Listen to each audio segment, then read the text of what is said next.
Assalamualaikum warahmatullahi wabarakatuh. Alhamdulillahirrabbilalamin. Wassalatu wassalamu ala asrafil anbiya wal mursalin wa ala alihi wa sahbihi ajmain. Amma ba'du. Perkenalkan, nama saya Opik Taufikur Rahman dari Fakultas Teknik Muhammadiyah Jakarta. Program Studi Arsitektur angkatan 2021.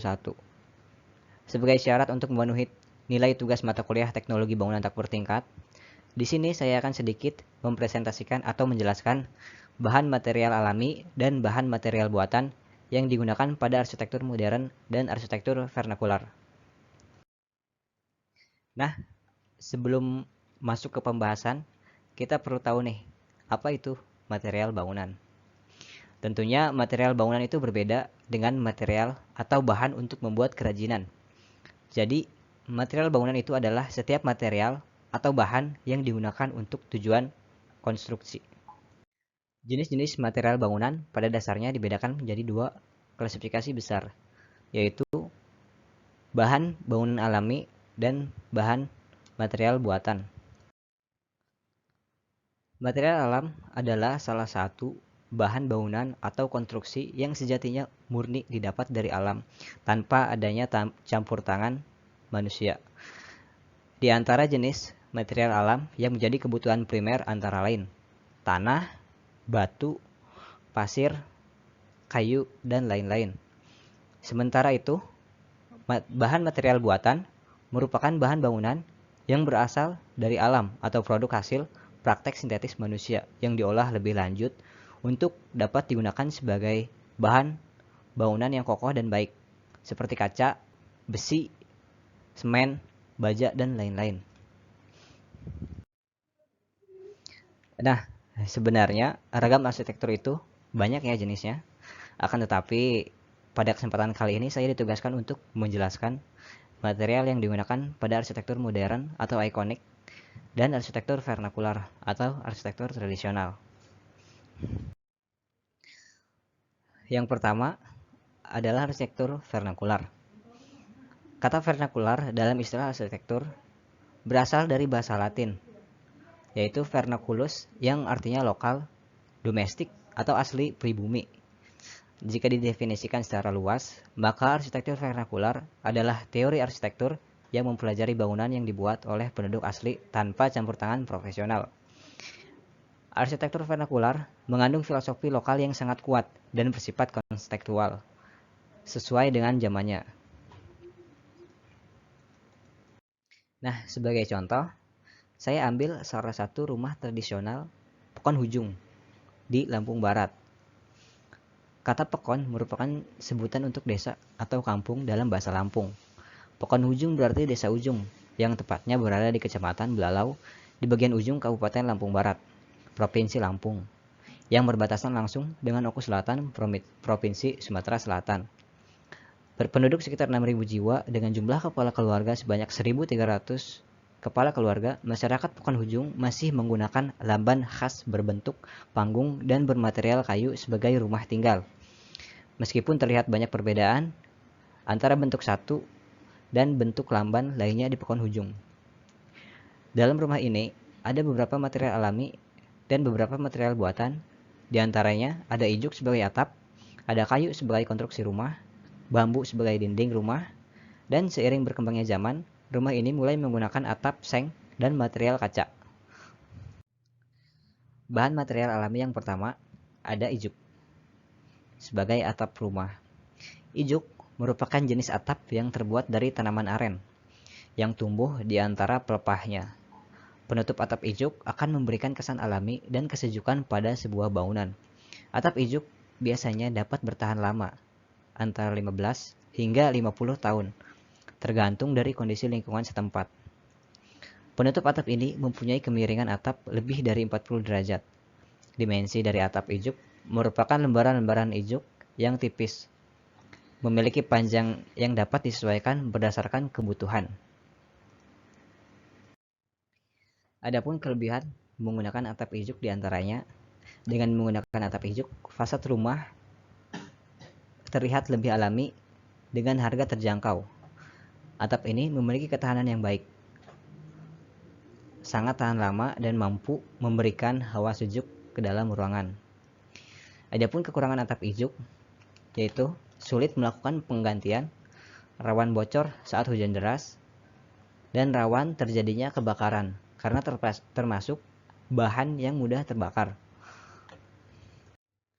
Berikut adalah cara-cara pemasangan ijuk sebagai atap rumah. Yang pertama, ikatkan ijuk dipasangkan dari bawah ke atas, kemudian diikat dan ditusuk dengan menggunakan tali bambu dengan jarak pemasangan antara 4-7 cm. Setelah itu, gulungan dipasang pada bubungan dengan cara ditusuk dengan bambu atau diikat. Kemudian, gambahan dipasang pada bubungan sebagai penutup atap dengan cara ditusuk atau diikat. Jangan lupa untuk melapisi ijuk minimal 2 kali agar dapat lebih tahan lama dan aman. Yang kedua, ada kayu. Pada awalnya, konstruksi rumah panggung menggunakan umpak yang relatif tinggi, namun seiring perjalanannya, ketinggian umpak semakin rendah, bahkan sekarang hanya ditaruh di atas beberapa bongkahan batu saja. Jika terjadi gempa, maka kolom hanya bergeser dari atas bongkahan batu. Konstruksi rumah menggunakan sistem pasak tanpa paku. Sambungan kolom dan balok menggunakan sistem melubangi kayu yang kemudian diperkuat dengan menggunakan pasak. Adapun sifat-sifat kayu diantaranya adalah warnanya beragam, ada yang bertekstur halus dan ada yang bertekstur kasar, mempunyai bau dan tampilan serat yang khas, ada yang keras ataupun lunak. Dan adapun sifat kimia kayu yaitu dapat menyerap dan melepaskan air, dapat menyusut dan mengembang juga. Kelebihan material kayu sebagai arsitektur tradisional.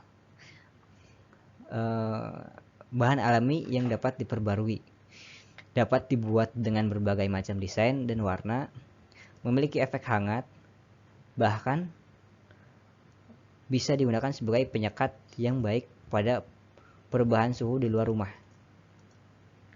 Dapat meredam suara, dan juga kayu adalah material yang ramah lingkungan. Adapun kekurangan material kayu yaitu mudah menyerap air, mudah mengalami kembang dan surut, kurang tahan lama terhadap cuaca, bisa terbakar saat cuaca kering, dan rentan terhadap rayap, jamur, hama, dan penyakit. Dan juga kayu adalah termasuk material yang mudah terbakar. Nah, bahan material alami yang ketiga adalah bambu. Bambu merupakan tanaman sebangsa rumput yang banyak tumbuh di Indonesia. Bambu secara botanis dapat digolongkan pada famili Gramineaceae atau rumput-rumputan. Tanaman ini dapat tumbuh di daerah beriklim panas maupun dingin. Bambu tumbuh secara bergerombol membentuk rumpun, tunas-tunas mudanya keluar dari rimpang dan membentuk suatu rumpun dengan banyak puluh bambu. Adapun sifat fisik dari bambu yaitu berwarna coklat kekuningan, tekstur agak kasar, memiliki ruas yang panjang ataupun pendek, dan serat yang padat, serta permukaan yang mengkilap. Selain sifat fisik, bambu juga memiliki sifat kimia, yaitu mengandung kanji sehingga disenangi rayap. Adapun kelebihan dan kekurangan material bambu. Kelebihan material bambu yang pertama, yaitu bahan alami yang dapat diperbarui. Sangat cepat pertumbuhannya. Pada berat jenis yang sama, kuat tarik bambu lebih tinggi dibandingkan kuat tarik baja mutu sedang. Ringan dan bahan konstruksi yang murah. Bambu juga memiliki kekurangan, yaitu daya dukung kecil, kurang tahan lama karena mengandung kanji yang disenangi rayap, mudah dibelah, dan mudah terbakar. Kemudian kita ke bahan material buatan. Yang pertama ada atap seng. Atap seng adalah campuran dari baja dilapisi dengan seng dan aluminium dengan komposisi 55% aluminium, 43,5% seng, dan 1,5% silikon. Hal ini menghasilkan permukaan yang melekat pada cat, sehingga lebih mudah untuk mengecat dan atau pewarnaan. Berikut adalah beberapa karakteristik dari atap seng. Yang pertama, kuat dan mempunyai tekstur yang kasar. Itu membuat atap seng menjadi mudah diaplikasikan. Yang kedua, dijual dengan bentuk lembaran dan memiliki ukuran tersendiri. Yang ketiga, bentuknya yang seamless dan bisa membuat atap terlihat rapi dan lebih simetris. Adapun beberapa kelebihan dan kekurangan dari atap seng. Kelebihan dari atap seng diantaranya, atap seng adalah atap yang tahan korosi dan awet, tangguh terhadap kondisi panas dan hujan, ringan dan tidak mudah pecah, pemasangannya sederhana, ramah lingkungan, dan harganya yang relatif murah. Adapun kekurangan atap seng, yang pertama, bentuk yang bergelombang terlihat kurang menarik dan monoton. Yang kedua, menimbulkan kebisingan ketika hujan, mudah tertiup angin. Sebagai penghantar panas yang baik, seng dapat menimbulkan hawa panas pada ruangan. Nah, selanjutnya kita membahas arsitektur modern. Arsitektur modern adalah sebuah istilah yang ditujukan untuk sekelompok gaya arsitektur yang muncul pada paruh pertama abad ke-20 dan menjadi dominan setelah Perang Dunia Kedua. Nah, untuk arsitektur modern, saya mengambil contoh bangunan Gor Cempaka Putih. Dalam bangunan ini banyak material yang digunakan, tetapi saya hanya akan sedikit menjelaskan beberapa material saja, yaitu aluminium komposit panel, besi hollow, homogeneous style, kaca, dan batu alam andesit saja. Yang pertama ada aluminium komposit panel, atau biasa disebut ACP. Aluminium komposit panel merupakan perpaduan antara plat aluminium dan bahan komposit yang terdiri dari bahan polyethylene dan disatukan di antara dua lembaran aluminium. Adapun jenis-jenis ACP, yang pertama adalah jenis polyester. ACP jenis ini lebih banyak digunakan untuk interior, karena ACP jenis ini hanya memiliki satu kali lapisan, sehingga jika ditempatkan untuk eksterior, ACP ini tidak akan tahan lama. Biasanya ACP jenis ini diaplikasikan sebagai partisi, dinding maupun plafon. Jenis ACP yang kedua adalah jenis PVDF, Polyvinyl Defluoride. Nah, berbeda dengan yang tadi, ACP jenis ini memiliki dua kali lapisan, sehingga ACP jenis ini lebih kuat dibandingkan dengan ACP jenis polyester. Adapun kelebihan aluminium komposit panel. Yang pertama, ringan. Memiliki bobot sekitar 3,5 kg hingga 5,6 kg per meter persegi. Yang kedua, daya tahan tinggi. Yang ketiga, ramah lingkungan. Yang keempat, fleksibel. Dan yang kelima, memiliki pola material dan warna yang variatif. Selain kelebihan, ACP juga memiliki kekurangan. Di antaranya beracun. Berdasarkan hasil penelitian menyatakan, dalam suhu panas yang tinggi, bahan inti yang terbuat dari polyethylene dan lem pengikat akan mengeluarkan gas beracun.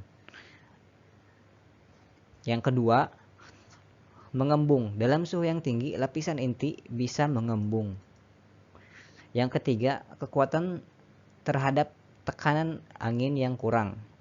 Yang keempat, beresiko tersambar petir. Nah, selanjutnya ada besi hollow sebagai rangka pembentuk secondary skin atau sebagai rangka pembentuk ACP. Besi hollow adalah produk besi berbentuk kotak atau persegi panjang dengan rongga di bagian tengah sehingga menyerupai pipa. Rongga itulah yang membuat besi hollow juga kadang disebut sebagai pipa hollow atau pipa kotak besi. Ada beberapa jenis besi hollow, yaitu besi hollow hitam, besi hollow galvanis, dan besi hollow galvalum.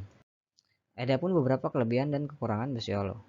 Kelebihan besi hollow diantaranya perawatannya yang mudah dengan harga yang lebih ekonomis, pemasangan lebih cepat dan mudah, tidak mudah mengalami korosi. Adapun kekurangan dari besi hollow yaitu tidak bisa menahan beban terlalu berat. Ukuran panjang besi hollow hanya 6 meter. Besi holo hitam butuh cat anti korosi. Nah, bisa dilihat di gambar adalah salah satu contoh pengaplikasian besi holo untuk rangka plafon, kanopi carport, dan sebagai rangka CP. Nah, bahan material selanjutnya adalah homogeneous tile. Homogeneous tile atau ubin porselen tanpa glasir adalah ubin penutup lantai dengan material penyusunnya merupakan satu bagian secara keseluruhan. Di Indonesia, saat ini ada beberapa merek homogeneous tile yang tersedia, seperti merek Granito, Niro Granite, Essenza, Venus, Mona Lisa, Indograce, Impero, dan Plazo. Produsen-produsen tersebut memiliki pilihan produk homogeneous tile yang bervariasi dengan pelayanan yang bagus. Homogeneous tile ini terbuat dari bahan utama feldspar dengan kualitasnya yang melebihi tanah liat. Adonan bahan feldspar tersebut ditambahkan dengan ingredient lainnya seperti silika dan zat pewarna. Zat pewarna ditambahkan sejak awal proses pembuatan sehingga dapat menghasilkan warna yang serupa pada bagian atas hingga bawah body tile. Berbeda dengan ubin keramik yang warnanya hanya terdapat pada lapisan permukaan atasnya. Produksi homogeneous tile sendiri dapat dibedakan atas dua jenis, yaitu polish dan unpolished. Polish atau kilap yaitu produk ubin homogeneous tile dengan melalui proses polishing. Proses tersebut menggunakan batu abrasif sehingga dapat menghasilkan kilap yang sempurna. Produk unpolished yaitu produksi ubin tanpa melalui proses polish, hanya dilapisi dengan lapisan glazur. Adanya perbedaan tekstur tersebut membuat produk unpolished seringkali digunakan untuk area luar dikarenakan permukaannya yang tidak licin. Adapun beberapa keunggulan homogeneous tile dibandingkan keramik. Yang pertama, homogeneous tile lebih kuat dibandingkan keramik tile. Memiliki tampilan yang lebih mewah dan tersedia berbagai motif. Lapisan tidak mudah tergores dan terkelupas. Homogeneous tile juga memiliki berbagai macam ukuran dari 40 x 40 cm, 60 x 60 cm, 80 x 80 cm, bahkan 100 x 100 cm. Adapun kekurangan homogeneous tile yaitu harganya lebih mahal dibandingkan keramik. Variasi homogeneous tile lebih sedikit dibandingkan dengan ubin keramik, dan belum semua daerah di Indonesia terjangkau oleh ubin homogeneous tile. Nah, selanjutnya adalah kaca. Kaca adalah material padat yang merupakan zat cair yang sangat dingin karena molekul-molekulnya tersusun sebagai air. Namun kohesinya membuat bentuknya menjadi stabil. Hal ini terjadi karena proses pendinginan yang sangat cepat. Adapun sifat-sifat umum kaca yaitu transparan atau tembus pandang, padat, rapuh atau mudah pecah, dan juga ada beberapa jenis kaca yang semi transparan.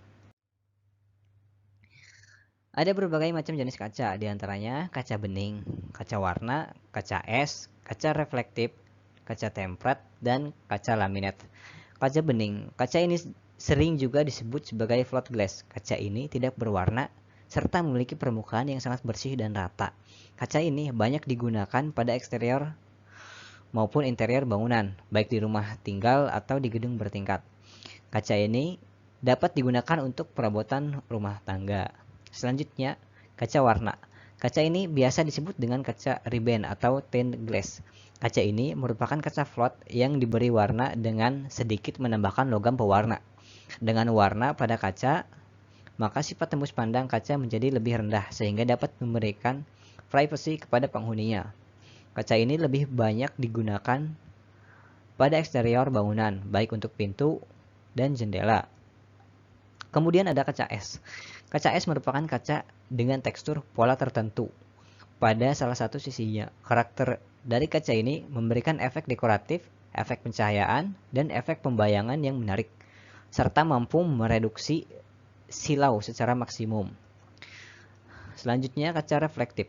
Kaca ini merupakan jenis kaca yang mampu memantulkan kaca dengan mereduksi sifat tembus pandang dari sisi luar sehingga sering juga disebut dengan kaca one way.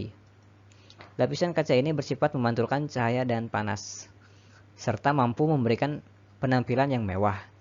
Kemudian kaca tempered. Secara singkat, kaca tempered merupakan jenis kaca yang memiliki kekuatan yang sangat tinggi dibandingkan dengan kaca biasa. Dengan ketebalan yang sama, kekuatan kaca ini mampu mencapai 3-5 kali lipat dari kekuatan kaca biasa. Kaca ini tahan terhadap beban angin, tekanan air, benturan, dan perubahan temperatur yang tinggi. Kaca tempered juga aman karena akan menjadi butiran halus bila pecah. Kemudian kaca laminate. Kaca ini merupakan jenis kaca dengan tingkat keamanan dan perlindungan yang tinggi terhadap penghuni. Jika terjadi sesuatu yang menyebabkan pecahannya kaca, kaca laminate tidak akan berhamburan, tetapi hanya retak dan tidak sulit untuk ditembus. Karakteristik kaca ini adalah pecahan kaca tidak akan jatuh atau berhamburan, tetapi tetap melekat pada filmnya, dan kaca akan tetap terpasang pada rangkanya. Adapun kelebihan dan kekurangan kaca. Yang pertama, kaca sebagai bahan material yang hemat energi, mampu memaksimalkan pemandangan dari luar ruangan. Walaupun mudah kotor, tetapi kaca juga mudah untuk dibersihkan. Memberikan kesan luas pada ruangan, memberikan kesan tak ada sekat antara ruang satu dengan ruang yang lain. Kedap suara, kedap air, dan memberikan kesan modern pada hunian. Adapun kekurangan kaca diantaranya, harganya yang cukup mahal, baik dari segi harga material maupun biaya pemasangan. Pemasangannya rumit dan butuh tenaga profesional dengan keahlian dan teknik yang tinggi. Tidak tahan terhadap getaran. Beberapa jenis kaca cenderung mudah pecah. Dinding kaca tidak termasuk dinding struktural, sehingga mampu menahan beban berlebih. Mudah kotor dan dibutuhkan perawatan yang rutin. Jika tergores, sulit untuk memperbaikinya. Dan perlu aksesoris tambahan seperti tirai, walaupun hal ini opsional. Jika retak atau pecah, tidak bisa diperbaiki, tetapi harus diganti. Yang terakhir ada batu alam andesit. Batu alam andesit dipilih sebagai bahan dinding batu alam karena batu ini memiliki sifat yang keras dan memiliki warna khas abu-abu gelap. Warna ini jika dipakai sebagai dinding batu alam akan memberikan kesan elegan dan sejuk. Cara pemasangan batu alam andesit pada dinding yaitu dengan cara merendam batu tersebut ke dalam air agar tidak mudah lepas ketika dipasang karena pori-pori batu alam yang sangat besar. Setelah batu andesit terpasang, tidak lupa pula memberikan coating pada dinding batu alam ini agar permukaannya tetap mengkilap dan melindungi warnanya. Adapun beberapa kelebihan batu alam andesit sebagai pelapis dinding, yaitu tahan cuaca. Keunggulannya ini membuat batu alam dari andesit ini bebas jamur dan lumut, memberikan kesan segar, memberikan tampilan yang natural dan alami, pemasangannya mudah, memberikan kesan mewah dan elegan. Kemudian selain kelebihan, ada juga kelemahan batu alam andesit. Yang pertama, mudah menyerap air. Yang kedua, cenderung berat. Yang ketiga, harganya lebih mahal dibandingkan pelapis dinding lain. Mungkin hanya itu saja yang bisa saya sampaikan pada presentasi kali ini. Terima kasih atas perhatiannya, kurang lebihnya mohon maaf. Semoga apa yang saya sampaikan bermanfaat untuk kita semua. Billahi taufiq wal hidayah. Wassalamualaikum warahmatullahi wabarakatuh.